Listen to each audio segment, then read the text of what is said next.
Saudara sekalian, sore ini tadi kami mengadakan rapat koordinasi dengan Kejaksaan Agung, dengan Mabes Polri, dengan Menteri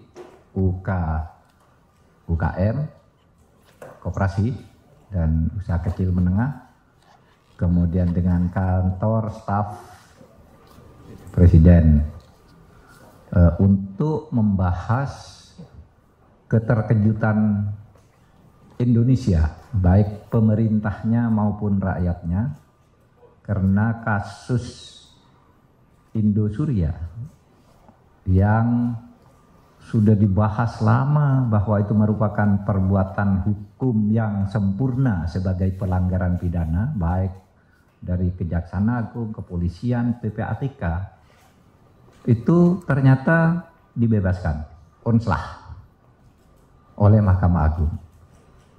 Kita tidak bisa menghindar dari keputusan Mahkamah Agung untuk mengganti kata kita harus menghormati. Saya sekarang akan mengatakan tidak bisa menghindar karena itu putusan Mahkamah Agung. Ya. Mungkin kita tidak perlu menghormati, kita tidak bisa menghindar gitu aja kan bisa. Nggak bisa apapun gitu karena itu putusan Mahkamah Agung. Karena apa? Itu dakwaannya udah jelas, pelanggaran Undang-Undang Perbankan pasal 46, menghimpun dana dari masyarakat padahal dia bukan bank tanpa izin. Itu kan sudah jelas. Kemudian kalau dia mengatasnamakan koperasi, 23.000 orang yang menggugat ini bukan anggota koperasi nyimpen uang di situ, kan tidak boleh. Bisa juga masuk ke pencucian uang kan dakwaannya dari itu, tapi tetap bebas. Nah, oleh sebab itu kita tidak boleh kalah untuk menegakkan hukum dan kebenaran. Pemerintah, Kejaksaan Agung akan kasasi.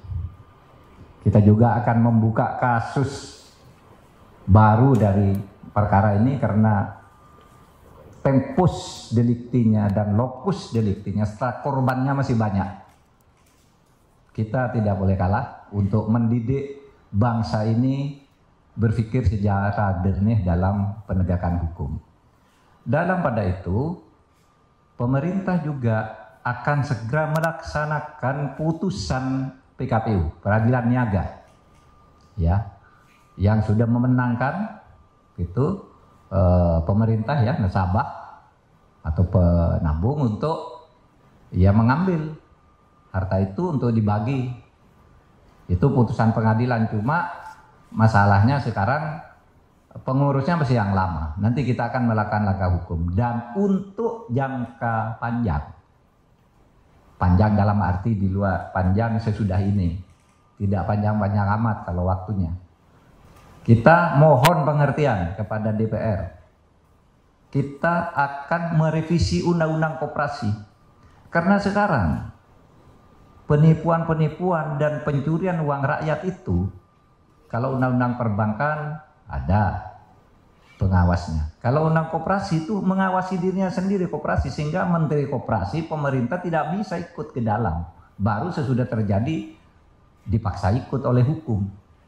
Nah, oleh sebab itu mohon pengertiannya, kita akan mengajukan revisi Undang-Undang Koperasi agar penipuan-penipuan yang berkedok koperasi ini bisa segera diakhiri dan ditangkal untuk masa yang akan datang.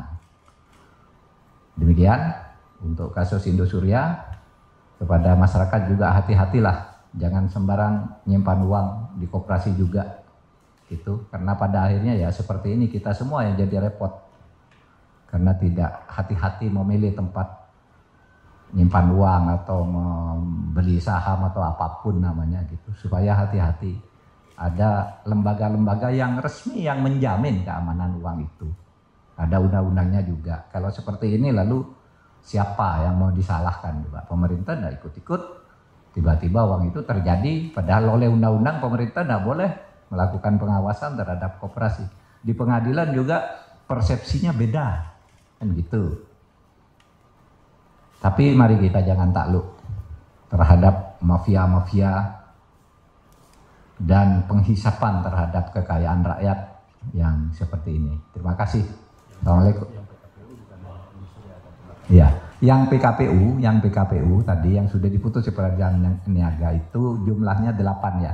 Bukan hanya Indosuria, tapi ada 8 yang sudah menang. Kita tinggal dieksekusi, hartanya diambil, dihitung, dibagi ke nasabah. Meskipun sudah pasti akan lebih kecil jumlahnya, tetapi kalau nanti dimaksimalkan perampasan atau penghitungan asetnya yang tersembunyi dan yang tidak tersembunyi, itu mungkin bisa lebih banyak.